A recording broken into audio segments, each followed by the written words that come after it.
अच्छा, हम third unit के ऊपर थे, तो हमने trial balance, correction of errors, bank reconciliation ये हमने कर लिया है। और अब हम आ रहे हैं कंट्रोल अकाउंट्स के ऊपर।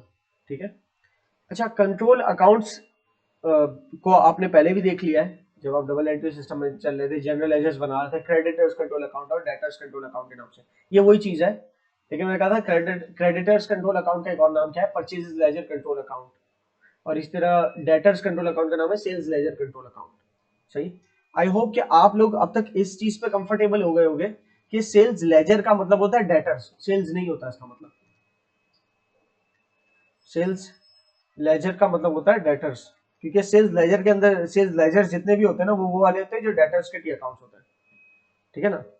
लेकिन जनरल लेजर्स के अंदर, जिसमें तमाम वो टी अकाउंट्स बनते हैं जो ट्रायल बैलेंस तक जाते हैं, तो उसमें दो टी अकाउंट्स और तमाम sale, purchase, cash, bank. Cash और बैंक की अगर आप अलग से टी नहीं बना तो कैश बुक ही है वो पे, लेकिन इसके अलावा sale, purchase, rent, insurance, capital, drawing, ये सारे टी अकाउंट्स बनते हैं ना, राइट। तो उसके अलावा दो और टी अकाउंट्स भी बनते हैं, एक होता है क्रेडिटर्स का टी और एक होता है डेटर्स का टी, जिसमें टोटल क्रेडिटर्स और टोटल डेटर्स का जिक्र होता है। सही है, जो आपको पहले बता दिया कि टोटल क्रेडिटर्स का टी जो बना रहे हो ना, ये परचेज डे बुक के लाइन टोटल से बनाते हो। सही ना, परचेजेस डे बुक से टोटल एक आता है परचेजेस का। ठीक है, जो क्रेडिट परचेज की है। इसी तरीके से जो हमने अपने क्रेडिटर्स को पैसे दे दिए, तो हमें कैश बुक से पता चलता है कि बैंक अकाउंट का टोटल करते हुए चेक्स या ऑनलाइन ट्रांसफर्स कितने की हमने अपने क्रेडिटर्स को, तो बैंक अकाउंट से जितनी भी पेमेंट्स की क्रेडिटर्स को वो लिखता है। इस तरह कैश के कॉलम से भी देखते हैं हमने अपने क्रेडिटर्स को कैश से कितने पैसे दिए, वो लिखता है। और उसके अलावा हमारे क्रेडिटर्स से हमें डिस्काउंट कितना रिसीव हुआ, डिस्काउंट रिसीव लिखते हैं। ठीक है। इसी तरह डेटर्स का, ठीक है, कि डेटर्स वो होते हैं जो सेल्स डे बुक से हमारा टोटल आता है, कि टोटल हमने उधार पे सेल्स जितने की सेल्स डे बुक का टोटल वो होता है ना, वो डेटर्स। डेटर्स मतलब हमें टोटल रिसीवेबल कितना है, तो इतने रिसीवेबल है, उसमें से हमारे जो है ना क्या कहते हैं, बैंक कॉलम को उठाते हैं कि कितने हमें रिसीव हो चुके पैसे। इसी तरह हमें कैश कॉलम से देखते हैं हमें कैश में कितने रिसीव हो गए कस्टमर से। इसी तरह हमने डिस्काउंट अलाउ कितना किया कस्टमर्स को। अच्छा, इसके अलावा हमारे क्रेडिटर्स एक और चीज से भी कम हो सकते हैं, परचेज रिटर्न से, या रिटर्न आउटवर्ड जो हम करते हैं ना उनको, उनसे खरीदा हुआ माल हमने वापस कर दिया तो हमारे क्रेडिटर कम होते हैं, तो हमारे क्रेडिटर का सीडी बैलेंस कोई आता है जो कि ब्रॉट डाउन होता है अगले साल, राइट। इसी तरह हमारे डेटर्स का जो हमने जो उनको सेल किया तो डेटर्स उससे डेबिट हो रहे हैं, ये सेल्स डेबिट नहीं हो रही है, सेल्स क्रेडिट है। डेटर्स डेबिट हो रहे होते हैं मतलब डेटर्स हमारे बढ़ रहे हैं डेबिट साइड पे और कम हो रहे हैं क्रेडिट साइड पे। इसी तरह डेटर्स कम हो सकते हैं हमारे सेल्स रिटर्न से, जो माल बेचा वो रिटर्न इनवर्ड्स हो गया, तो सेल्स रिटर्न्स डेबिट और डेटर्स क्रेडिट, डेटर्स क्रेडिट हो रहा है।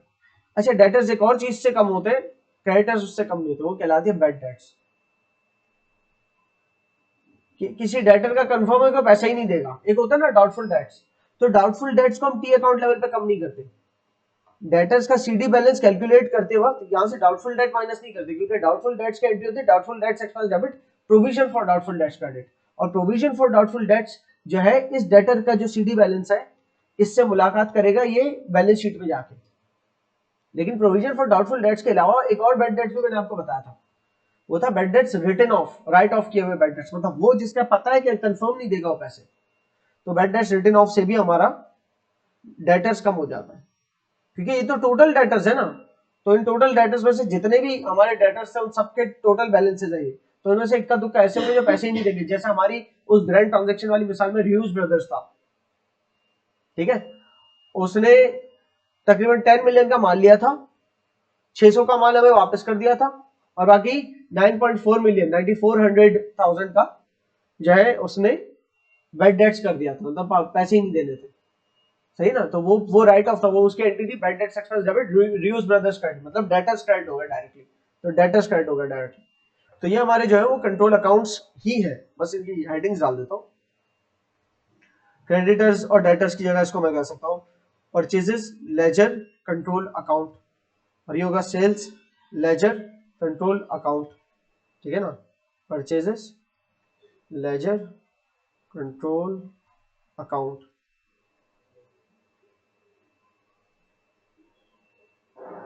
बस ये नाम अजीब सा कंफ्यूजिंग सा लगता है थोड़ा सा। परचेज लेजर कंट्रोल अकाउंट का मतलब टोटल क्रेडिटर्स के बैलेंस। और एक बात याद रखना कि ये जो हमारा क्लोजिंग बैलेंस है ना इसका या इसका, ये हमारा रिकंसाइल होना चाहिए किससे? परचेज लेजर कंट्रोल अकाउंट का क्लोजिंग बैलेंस या किससे रिकंसाइल होना चाहिए? लिस्ट ऑफ क्रेडिटर्स बैलेंसेस से। लिस्ट ऑफ क्रेडिटर्स बैलेंसेस क्या होते हैं? जब भी लिस्ट ऑफ बैलेंसेस की बात करूं तो उसका मतलब या तो सेल्स लेजर बोल रहा हूं या परचेज लेजर बोल रहा हूं। तो पता है ना सेल्स लेजर परचेज लेजर अलग दो चीजें हैं, और ये अभी जनरल लेजर के दो टीथ है। सेल्स लेजर कंट्रोल अकाउंट तो एक टी अकाउंट का नाम है, परचेज लेजर कंट्रोल अकाउंट तो एक टी अकाउंट का नाम है, लेकिन सेल्स लेजर्स और परचेज लेजर्स ये दो अलग अलग रजिस्टर्स हैं जिसमें बहुत सारे टी अकाउंट्स हैं। तो सेल्स लेजर्स के बहुत सारे टी अकाउंट के जो लिस्ट ऑफ बैलेंसेस आ रहे हैं जिसको हम कहते हैं डेटर्स लिस्ट ऑफ बैलेंसेस या sales ledgers list of balances, वो हमारा रिकंसाइल होना चाहिए। सॉरी वो सेल्स लेजर नहीं है, वो ये वाला है। Sales ledger list of balances का टोटल हमारा रिकंसाइल होना चाहिए सेल्स लेजर कंट्रोल अकाउंट के क्लोजिंग बैलेंस है, राइट? यही पढ़ा था हमने। और परचेज लेजर्स का closing balance, purchase ledgers list of balances का जो टोटल है वो कंपेयर होना, वो हमारा रिकंसाइल होना चाहिए परचेज लेजर कंट्रोल अकाउंट से। लेकिन अगर ये रिकंसाइल ना हो रहा हो तो इसका मतलब कोई एरर है, उसको दुरुस्त करना होगा। लेकिन ये आपके स्टेज पे, ओ लेवल स्टेज पे ये चीज टेस्ट नहीं होगी। ये देखो क्या लिखा है, candidates do not need to reconcile control account balances with the sales and purchase ledger balances. आपके इस स्टेज पे आपने ये काम नहीं करना, ठीक है? In fact candidates do not need to prepare control accounts which are part of the double entry system. एक डबल एंट्री सिस्टम के तौर पे पूरा इसको नहीं समझना है आपने, बट स्टिल आपको एग्जैक्टली पता होना चाहिए कि बनते किस तरह से। अब इसको नोट्स में देख लेते हैं, थ्योरेटिकली कवर करते हैं। Control accounts, purpose of purchase ledger and sale ledger control accounts. भाई कंट्रोल अकाउंट्स क्या है? दो टी अकाउंट्स है ये for the total creditors debt. ये मैंने हाईलाइट नहीं किया हुआ वरना मैं बीच में येलो हाईलाइट कर देता हूं, तो मैं ऐसे पढ़ के बता रहा हूं। अच्छा, टी अकाउंट्स की क्या खुसूसियत होती है? कोई इनिशियल बैलेंस होता है, ओपनिंग बैलेंस होता है, कोई ब्रॉड डाउन बैलेंस होता है, तो डेबिट पे या क्रेडिट पे, फिर उसमें बीच में कोई ट्रांजैक्शन हो रही होती है, मतलब डेबिट क्रेडिट हो रहा होता है, और फिर एंड में फाइनल बैलेंस क्लोजिंग बैलेंस आ रहा होता है। ये टी अकाउंट है। तो कंट्रोल अकाउंट भी क्योंकि एक टी अकाउंट है तो कंट्रोल अकाउंट का भी एक ओपनिंग बैलेंस है, उसमें एडिशंस होते हैं या डिडक्शंस होते हैं, और उसके बाद फाइनली क्लोजिंग बैलेंस निकलता है। क्यों बताई गई ये बात इस स्टेज पे? कब से कर ही रहे इस बात को, फालतू थी ये लिखी हुई बात। बहरहाल परचेज लेजर कंट्रोल अकाउंट क्या है? It is an essential part of companies general ledger. Company के जनरल लेजर के अंदर एक एसेंशियल टी अकाउंट है भाई, used to track all transactions related to credit purchases and payments made to suppliers. ठीक है ना? ये क्या ट्रैक करता है कि हमारे सप्लायर से उधार पे कितना माल खरीदा गया, उनको कितनी पेमेंट की गई, और कितना माल रिटर्न किया गया वो भी ट्रैक करता है, और क्या क्लोजिंग बैलेंस बचा वो भी ट्रैक करता है। क्लियर है? क्या करता है? It summarises credit purchases from suppliers. Total summarise का मतलब सम करता है, सम अप करता है। ये एक एक करके अलग अलग सप्लायर की टी नहीं बनाता, बल्कि तमाम सप्लायर से तमाम क्रेडिट परचेज को सम अप करके लिखता है। कहां से उठा के लिखता है? तमाम परचेजेस, अगर तमाम सप्लायर से तमाम क्रेडिट परचेजेस हमें टोटल चाहिए, कहां से मिलती है? परचेज डे बुक का टोटल जो होता है वो होता है। समराइज करने की जरूरत भी नहीं, वो लिखा होता है टोटल, सही ना? वो डे बुक्स बनाने के बाद जब हम इस स्टेज पे आते हैं तो हम टोटल करते हैं ना तमाम परचेज डे बुक के बैलेंस का, तो जो टोटल किया वो सम अप करना कहता है। तो वो सम जो है क्रेडिट परचेज का हम परचेज डायरेक्ट कंट्रोल अकाउंट में क्रेडिट कर देते हैं। ठीक है, कि हमारा सप्लायर इतने से क्रेडिट हो गया, और जो जो डेबिट होना है फिर सब बताओ हमारा क्रेडिटर जितने डेबिट किस किस से हमने उसको माल रिटर्न किया जिसे हम परचेज रिटर्न कहते हैं, या उसको हमें पेमेंट की कैश की सूरत में, बैंक की सूरत में। तो अच्छा, तो परचेज कंट्रोल अकाउंट क्या करता है? Helps verify accuracy of list of creditor balances. Control purchase control account जिसे हम क्रेडिटर्स कंट्रोल अकाउंट, ये टी बनता है टोटल वाला। तो ये हमें ये भी बताते हैं कि किस हद तक ये बैलेंस को कंपेयर करते हैं लेजर्स से भी, सेल्स लेजर्स या purchase laser. Purchase ledger control account है तो उसको हम परचेज लेजर से कंपेयर करेंगे। परचेज लेजर्स के किससे? लिस्ट ऑफ बैलेंसेस के टोटल से। तो परचेज लेजर के लिस्ट ऑफ बैलेंस का टोटल को कंपेयर करेंगे हम परचेज लेजर कंट्रोल अकाउंट के बैलेंस से। वो दोनों अगर आपस में बराबर है तो एक्यूरेट है इसका मतलब। क्लियर है? Provides total creditors balance for balance sheet. ये परचेज लेजर कंट्रोल अकाउंट का जो सीडी बैलेंस है वो क्या होता है? टोटल क्रेडिटर का बैलेंस होता है। हमारा जो सीडी बैलेंस आ रहा होता है टी अकाउंट का, वो हमारा टोटल बैलेंस होता है ना, ये रहा ये। और ये किस लिए होता है? ये कहां जाता है? पहले पहले तो ट्रायल बैलेंस में जाता है, लेकिन ट्रायल बैलेंस से कहां जाता है इवेंचुअली? क्रेडिटर्स का बैलेंस है ना, ये बैलेंस शीट में जाता है। ठीक है, provides total creditors balance for balance sheet. तीसरा सेल्स लेजर कंट्रोल अकाउंट है जिसको हम डेटर्स कंट्रोल अकाउंट भी कह सकते हैं। It is an essential part of the company's general ledger which tracks all the transactions related to the credit sales and payments received. ऊपर क्या लिखा था? Payments made to suppliers जबकि नीचे क्या लिखा है, पेमेंट्स रिसीव्ड फ्रॉम कस्टमर्स, या डायरेक्टली रिसीट, ये पेमेंट्स रिसीव्ड की जगह दूसरा एक लफ्ज लिख सकते थे, उसका क्या क्या, रिसीट, पेमेंट्स रिसीव्ड बोलो, या एक और इससे छोटा लफ्ज है रिसीट, ठीक है ना, बहुत ही बड़ा करके लिख दिया। सो जो रिसीट्स हुई हमारे कस्टमर्स से, डेटर्स से, जो रिसीट्स हमारे डेटर्स से हुई है उसको ट्रैक करता है, और हमने जो उधार में माल बेचा उसको ट्रैक करता है। तो सम करता है तमाम क्रेडिट सेल्स जो भी होती है पूरे पीरियड की, उसको मतलब पूरे अकाउंटिंग पीरियड की जो टोटल हमारी पूरे मंथ ईयरली अकाउंटिंग कर रहे हो अगर, तो पूरे जो साल की टोटल सेल्स है, सेल्स बुक का टोटल, उससे जो है ना डेटर्स को डेबिट कर देता हूँ, मतलब सेल्स एंड कंट्रोल अकाउंट को डेबिट कर देता हूँ इस अमाउंट से। तो पूरे साल ये कहाँ से आता है, सेल्स डे बुक से आता है टोटल, तो पूरे साल की क्रेडिट सेल्स क्या करता है, help verify list of debtors balances, ठीक है ना, ये जो मैंने नीचे बताया है डेटर्स बैलेंसेस को वेरीफाई करता है क्या ये सही है कि नहीं, तो ये दोनों को रिकंसाइल करता है ना, ठीक है। अच्छा, इसकी खुसूसियत ये है कि ये इसको वेरीफाई करता है, इसकी खुसूसियत क्या है कि ये उसको वेरीफाई करता है। सेल्स लेयर के बारे में अगर तारीफें लिख रहे हो तो बताओ कि सेल्स लेयर्स के बैलेंस जो है ना काम आता है लिस्ट ऑफ बैलेंसेस, डेटर्स का लिस्ट ऑफ बैलेंस बनता है, जो काम आता है ये बताने के लिए कि क्या हमारे कंट्रोल अकाउंट में सही बैलेंस है कि नहीं, दोनों एक दूसरे को वेरीफाई करते हैं। और ये क्या करता है, सेल्स लेयर कंट्रोल अकाउंट प्रोवाइड करता है डेटर्स का total balance, total debtor balance provide करता है जो बैलेंस शीट पे जा सके। क्लियर है? नोट्स में इसके आगे इसके साथ जो है ना ऊपर डेटर्स कंट्रोल अकाउंट लिख देना, लेकिन अपने आप को कंफर्टेबल रखना है इस लफ्ज के साथ, सेल्स लेयर कंट्रोल अकाउंट। बहुत सारे स्टूडेंट्स इस पूरे फ्रेज के साथ कंफर्टेबल ही नहीं होते, इसको पढ़ के उनके जहन में टोटल डेटर्स नहीं आ रहे होते, और सेल्स लेजर्स को पढ़ के उनके जहन में इंडिविजुअल डेटर्स के टीज नहीं आ रहे होते। सही है, ये आपकी तमाम पिछले सवाल के अंदर रहते हुए एफर्ट्स लगी है, जिसकी वजह ये है कि अभी हम इतना तेजी से कवर कर पाएंगे। Books of prime entry as source of the control account entries. अच्छा जी, कंट्रोल अकाउंट को जब बनाते कैसे, कहां से सोर्स करते हैं इसकी इंफॉर्मेशन, कहां से लेके आते हैं कंट्रोल अकाउंट में information, books of prime entries से, ठीक है। कैसे, अब मैं 2 टी अकाउंट्स कंट्रोल अकाउंट के उठा रहा हूं ये बात सारी समझाने के लिए, बाकी तो आप पढ़ोगे तो समझ जाओगे, लेकिन मैं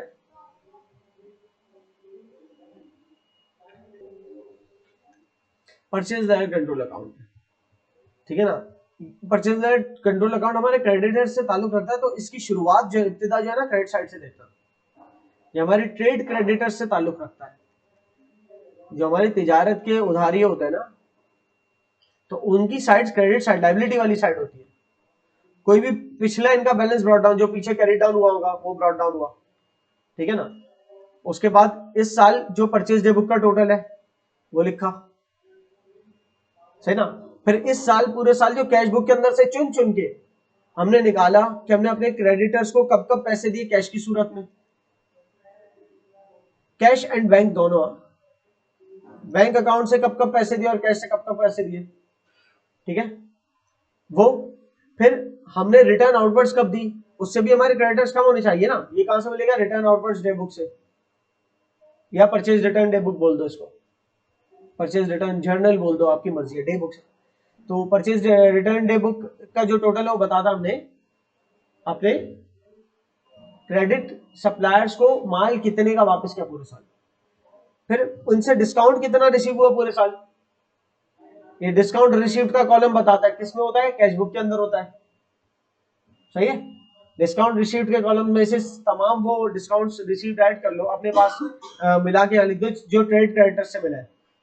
उमूमन डिस्काउंट रिसीव्ड ट्रेड क्रेडिटर से ही हो सकता है, कभी कभी ऐसा हो सकता है हमने नॉन करंट एसेट खरीदा कोई उधार पे, किसी फैल्कन लिमिटेड से नॉन करंट एसेट लिया उधार पे, और उस फैल्कन लिमिटेड को जब पेमेंट कर रहे थे ना तब हमें एक डिस्काउंट रिसीव हुआ, लेकिन फैल्कन लिमिटेड क्योंकि हमारा ट्रेड क्रेडिटर नहीं था, उससे तो हमने नॉन करंट एसेट उधार पे अगर लिया था, तो उसका दिया हुआ डिस्काउंट भी जो है वो इसके अंदर नहीं शुमार कर देना, यहाँ पर सिर्फ ट्रेड क्रेडिटर्स का डिस्काउंट आएगा, ठीक है। ट्रेड क्रेडिटर्स के अंदर कौन शामिल है, वो तमाम जिनसे मर्चेंडाइज हमने खरीदा था उनको पेमेंट करते वक्त हमें कोई डिस्काउंट मिला, तो वो डिस्काउंट रिसीव के कॉलम से चुन लिया।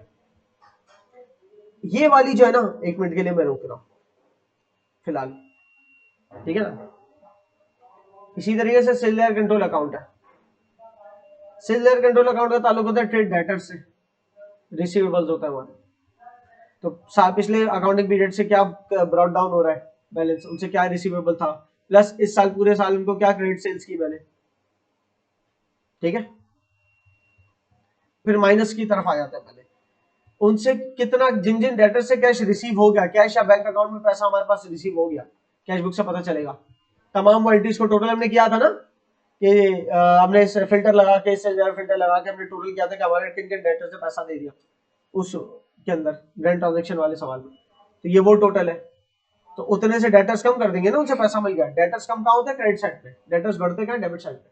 तो डेटर्स कम कर दिया। इसी तरह उनको डिस्काउंट जितना हमने अलाउ किया अपने डेटर्स को पैसे लेते वक्त, वो भी उससे भी सेल्स एंड कंट्रोल अकाउंट को क्रेडिट कर दिया, कम कर दिया। क्लियर हो रही है ना बात? रिटर्न इनवर्ट, जब जब उन्होंने हमें सेल्स रिटर्न, हमारा बेचा हुआ माल हमें वापस किया, तो उनका डेटर्स हमने कम कर दिया।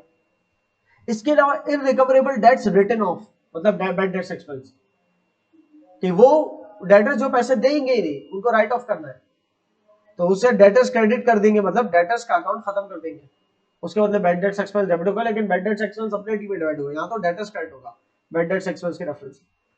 फिर ये जो चीज मैंने रोकी हुई थी, इसके ऊपर अभी आता हूँ थोड़ी देर में।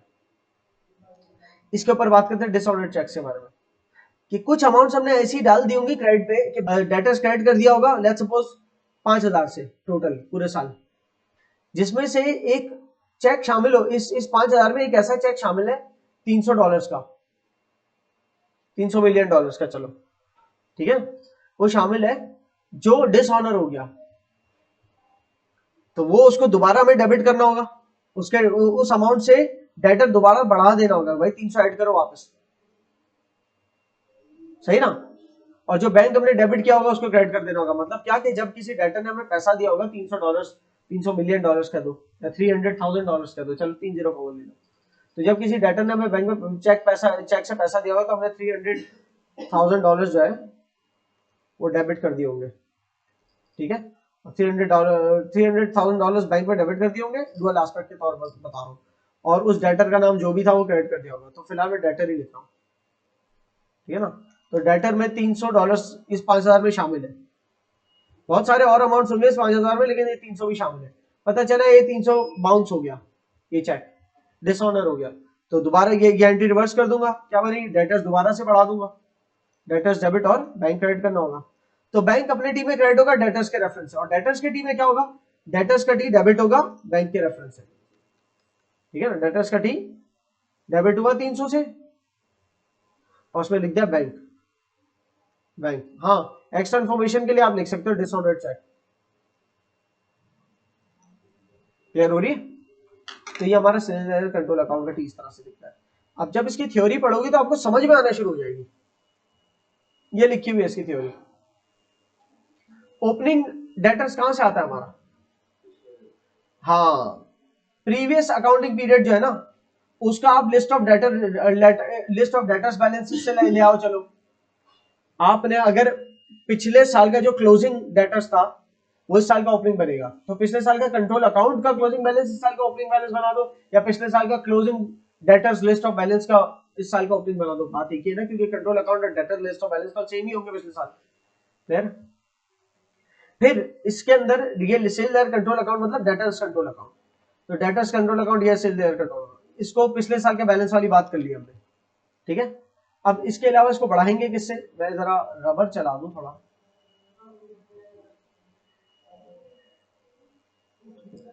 ये वाली बात कर ली हमने। अब इसको बढ़ाएंगे किससे? क्रेडिट सेल्स से, ठीक है ना। तो क्रेडिट सेल्स कहां से आएंगी? Total from sales book. उसके बाद क्या? रिटर्न इनवर्ट से कम होगा, डेटर्स का ये रिटर्न इनवर्ट से कम हो रहा है, ठीक है ना। रेड पेन चला दो ज्यादा विजिबल होगा। ये हो गई, ये हो गई, और ये रिटर्न इनवर्ट्स की बात हो गई कि डेटर्स हमारे कम हो जाते हैं इससे, ठीक है। उसके अलावा चेक्स जब रिसीव होते हैं, या हमें कैश जब रिसीव होता है, चेक्स और कैश की सूरत में जब पैसा रिसीव होता है, तो हमें ये कहां से मिलती है इन्फॉर्मेशन? कैश बुक से मिलती है। तो कैश रिसीव हो या चेक से रिसीव हो, कैश रिसीव हो या बैंक से पैसा, बैंक में पैसा रिसीव हो, उससे हमारा डेटर्स कम हो जाएगा, डेटर्स क्रेडिट हो जाएगा। क्लियर है? इसके अलावा डिस्काउंट अलाउ किया हो डेटर्स को, डिस्काउंट अलाउ भी हमें कैश बुक से मिलता है, उससे भी हमारा डेटर्स कम हो जाएगा। डेटर्स कम होना मतलब डेटर्स क्रेडिट हो जाएगा, ठीक है ना। ये डेटर्स का है ना पूरा टी इस तरह। फिर इररिकवरेबल डिस्काउंट अलाउड के अलावा इसने इररिकवरेबल डेट्स का नहीं लिखा, लेकिन मैंने यहाँ पर लिखा है कि इररिकवरेबल डेट से भी कम होता है। फिर एक कॉन्ट्रा वाली बात, अब इसके ऊपर मेरे ख्याल से आ ही जाता हूँ। कॉन्ट्रा विद परचेज लेयर कंट्रोल अकाउंट, इसका मतलब ये होता है कि हमारा ऐसा सप्लायर जो हमारा कस्टमर भी हो, ठीक है, मतलब एक ऐसा सप्लायर जो जिसका लकड़ी का काम भी हो बेचने का और जिसका फर्नीचर बेचने का काम भी हो। हम इससे टिम्बर लकड़ी उधार पे लेते होंगे, ठीक है ना, और इसको फर्नीचर फर्निश करके बेचते हो, वो भी उधार पे। तो एक तरह से ये हमारे लिए क्रेडिटर भी हुआ और डेटर भी हुआ। तो इसका मतलब इसका टी अकाउंट हमारे दोनों लेजर्स में नजर आएगा, हमारे परचेजेस लेजर में भी नजर आएगा इसका इंडिविजुअल टी, परचेज लेजर्स के जहां पर है टी अकाउंट तो इसका भी दिखेगा हमें, और हमारे सेल्स लेजर्स के जहां पर टी अकाउंट है उसका भी दिखेगा। और ऐसे और भी हो सकते हैं, हमारे बिजनेसेस से और रिलेशन ऐसे हो सकते हैं, और जो हमारे एट अ टाइम क्रेडिटर्स भी हो और डेटर्स भी हो। हमारा काम क्या है, हमारा काम है लकड़ी लेके फर्नीचर बना के सेल करना। बहुत सौ को सेल कर देंगे तो इसको भी कर ही देते होंगे, इसको हमारा काम अच्छा लगता होगा तो माल देने किस दिन आएगा, यार अच्छा फर्नीचर मानता आप हमें भी सप्लाई किया करो फर्नीचर, हम भी फिनिश्ड फर्नीचर बेचते हैं आगे। तब इसके पास फर्नीचर बनाने की फैसिलिटी नहीं है, लकड़ी रॉ लकड़ी बेचता है, फिनिश फर्नीचर बेचता है, दो चीजें बेचता है। क्लियर हो रही है बात? अच्छा, तो लेट सपोज ये हमारा, अगर मैं इसके अंदर दिखाऊं हमारे एक ऐसे ही मैंने जो है ना मिसाल है मैग्नेट आईएनसी की, ये मैग्नेट आईएनसी मेरा एक लेट सपोज हुआ है एज अ, ये मेरे परचेजेस लेजर के अंदर मौजूद है। परचेज लेजर के अंदर मौजूद है तो मतलब ये मेरा क्या है, ये मेरा क्रेडिटर है, ठीक है। Just take its snapshot.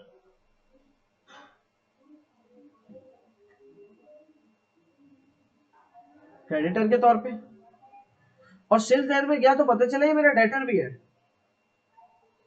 इससे मुझे पैसे लेने भी है।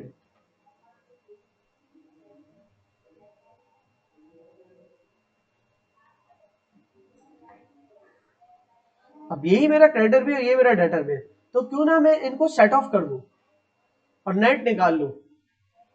तो क्यों ना मैं एक ऐसी एंट्री बना दूं कि मैं इसको ब्रॉट डाउन किया ना तो ब्रॉट डाउन के बाद दोबारा वर्क कर सकता हूं, लेकिन मैं ऊपर ही करना चाहूंगा। अगर ऐसा है तो मुझे इससे 1500 लेने के, इसको 2500 देने के, तो क्यों ना मैं काम करूं जो मुझे देने के उसको कम करने के लिए मैं यहाँ पर 1500 से मैग्नेट को डेबिट कर दूं, सही ना, ताकि मेरी लायबिलिटी कम हो जाए। मेरी लायबिलिटी इस तरफ बढ़ रही है, क्रेडिट साइड में बढ़ रही है और इस तरफ कम हो रही है, ठीक है। तो मेरी लायबिलिटी कम हो जाएगी अगर मैं 1500 डेबिट साइड पे लिख देता हूँ, और बैंक के रेफरेंस से नहीं लिखूंगा, पैसा थोड़ी जा रहा है मेरे पास से। मैं मैग्नेट आईएनसी डेबिट कर रहा हूँ और उसके क्रॉस रेफरेंस पे ये कहां पर है, मैग्नेट आईएनसी के ये क्रेडिटर के तौर पे लिखा हुआ है, तो ये मेरा परचेज लेजर्स के अंदर है और ये वाला मेरा सेल्स लेजर्स के अंदर है। तो मैं यहाँ पर क्रॉस रेफरेंस के तौर पे लिखूंगा मैग्नेट आईएनसी ही लिखूंगा, लेकिन ब्रैकेट में लिख दूंगा एसएल कि आपको सेल्स लेयर में मिलेगा, जबकि सेल्स लेयर में मैग्नेट आईएनसी यहाँ डेबिट हो रहा है और सेल्स लेयर में मैग्नेट आईएनसी क्रेडिट हो जाएगा 1500 से। यहाँ पर लिखूंगा मैग्नेट आईएनसी और यहाँ पर लिख दूंगा परचेज लेजर में आपको मिलेगा, ठीक है। तो अब मेरे पास कोई सीडी बैलेंस बचेगा ही नहीं यहाँ, ये 1500 आ गया ना, तो 5000 और ये 5000 टोटल हो गया, जबकि यहाँ पर मेरा सीडी बैलेंस कितना बचा, 2500 नहीं होगा, सिर्फ 1000 बचेगा, क्योंकि 9000 में से 1500, 2500, 80 और 900, 3920, तो तकरीबन आपने 8000 माइनस कर दिया, ये 8000 बनता है टोटल। तो 9000 में से ये 8000 माइनस किया तो 1000 बचा जो कि पेबल है। तो ये इंडिविजुअलिटी अकाउंट्स के लेवल पे सेट ऑफ किया मैंने। जो चीज इंडिविजुअलिटी अकाउंट्स के लेवल पे सेट ऑफ हो सकती है तो वो चीज पूरे कंट्रोल अकाउंट लेवल पे भी सेट ऑफ हो सकती है, वो ये है Contra with purchase ledger control account. तो जितने भी ऐसे हमारे कस्टमर्स हैं कि जिनसे हमें रिसीवेबल है, उनको पेएबल भी है, तो उनका पेएबल के रेफरेंस से इन रिसीवेबल को क्रेडिट कर दिया और उनके पेएबल्स में गया, उनके पेएबल्स, ये पेएबल्स है, उनके पेएबल्स डेबिट कर दिए रिसीवेबल के रेफरेंस से। टोटल जरूरी ये होता है कौन सा। तो इस तरह से हमारे सीडी बैलेंसेस निकल आएंगे, परचेज लेयर कंट्रोल अकाउंट, सेल लेयर कंट्रोल अकाउंट। और उमूमन परचेज लेयर कंट्रोल अकाउंट का सीडी बैलेंस जो है वो इस तरफ निकलता है, क्रेडिट बैलेंस लिखा डेबिट पे होता है लेकिन सीडी है ना, तो अपोजिट साइड पे लिखा होता है क्रेडिट बैलेंस, लेट्स सपोज 5000, ठीक है। और ये सीडी बैलेंस लेट्स सपोज आया है 1200, तो वही CD बैलेंस ब्रॉट डाउन भी हो जाएगा। अरे यार इसने मुझे नीचे टोटल बना के दे दिया। अच्छा,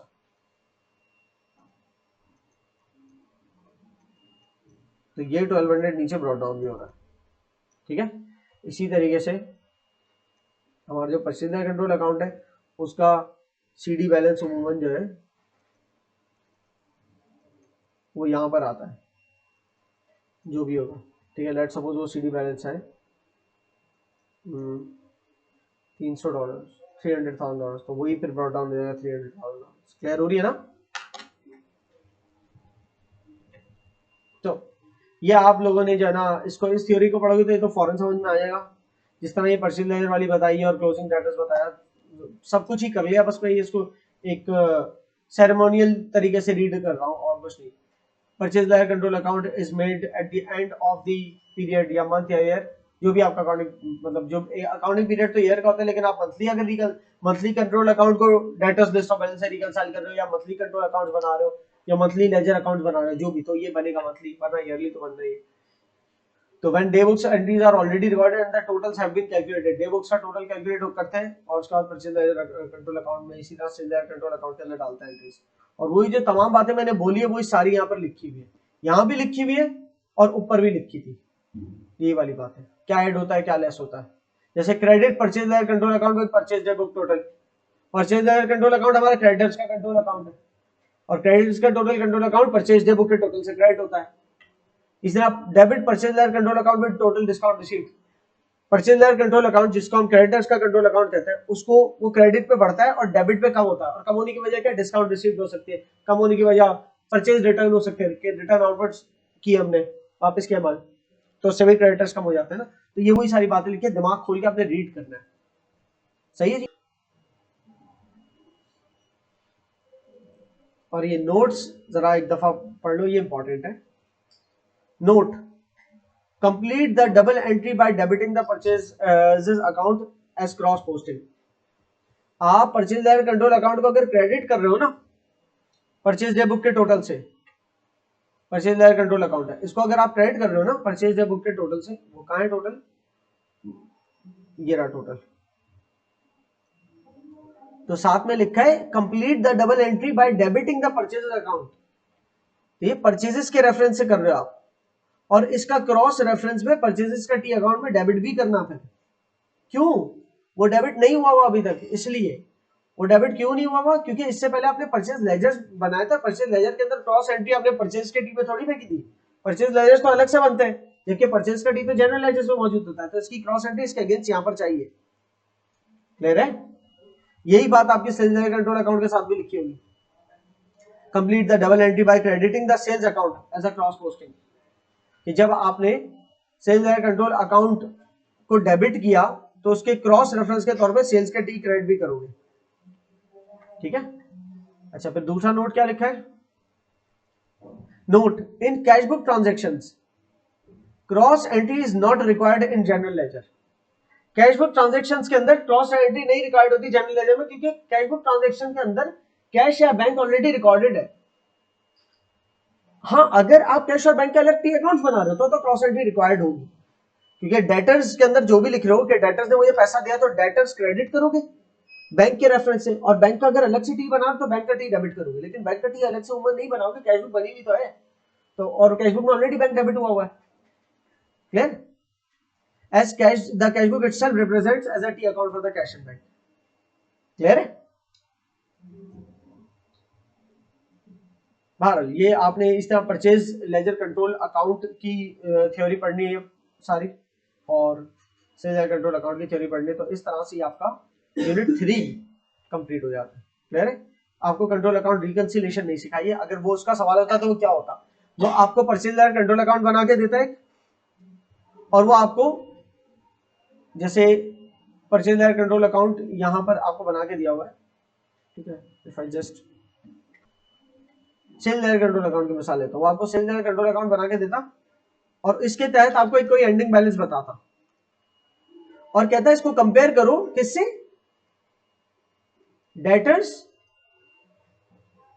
लिस्ट ऑफ बैलेंसेस से, उसका टोटल कोई आ रहा होता, उसके टोटल इसमें अगर कोई फर्क होता तो रिकंसाइल करना होता है कि प्रॉब्लम का है। फर्क आ सकता है, आ सकता है, क्योंकि इन दोनों की सोर्स ऑफ इंफॉर्मेशन अलग है। ये जो डेटर्स लिस्ट ऑफ बैलेंस है ना, मिसाल के तौर पे ये आ रहा है 500, जबकि ये वाला ये आ रहा है आपका अगर 300, ये हो सकता है, बिल्कुल ऐसा हो सकता है। ये 300 आपका कैसे सोर्स हुआ, हर लाइन आइटम आपका डे बुक्स के टोटल से आ रहा है, जबकि इसके अंदर हर लाइन आइटम आपका इंडिविजुअल टी अकाउंट से आ रहा है, और वो हर individual T account day books के इंडिविजुअल लाइन आइटम्स को पकड़ पकड़ के बना था। तो एक डेटर्स लिस्ट ऑफ बैलेंस है, उसकी सोर्स है इंडिविजुअल एंट्रीज की, इसकी सोर्स क्या है, इंडिविजुअल एंट्रीज की, जबकि इसकी सोर्स क्या है, टोटल्स की। क्लियर? तो ऐसा भी तो हो सकता है कि हमारी कोई, खैर कंप्यूटराइज्ड दौर है उसमें वैसा नहीं होता, लेकिन परचेज डे बुक का टोटल करते हुए ये सब तो सही लिखा, लेकिन टोटल करते हुए 2270000 की जगह 2220000 लिख दे कोई गलती से, सही है, कर सकता है ना ऐसे गलती, तो उससे क्या होता है, कंट्रोल अकाउंट गलत बनता, लेकिन लिस्ट ऑफ बैलेंसेस तक सही पहुंचती इंफॉर्मेशन। ऐसा एक स्टूडेंट ने किया भी था, आपने से किया था, 22500 लिखा था, हाँ 2220000 किया था ना, तो वो गलती क्या थी, ये कहलाते कास्टिंग एरर, कास्टिंग मतलब टोटलिंग वाला एरर किया था, वैसे कोई भी एरर की वजह से, सही। अच्छा, कोई अगर एंट्री ओमिट कर देता, एरर ऑफ ओमिशन करता कि ये एंट्री नहीं लिखी सिरे से, तो इससे ये भी गलत होता और इंडिविजुअल भी गलत होता, वो एंट्री इंडिविजुअल तक भी नहीं पहुंचती। तो फिर आपको, जिसको ये पता है ना पूरा प्रोसेस, वो बहुत अच्छे से हैंडल करेगा कंट्रोल अकाउंट रिकंसिलिएशन को, which comes in A levels. फिलहाल हमारा ये यूनिट 3 खत्म होता है।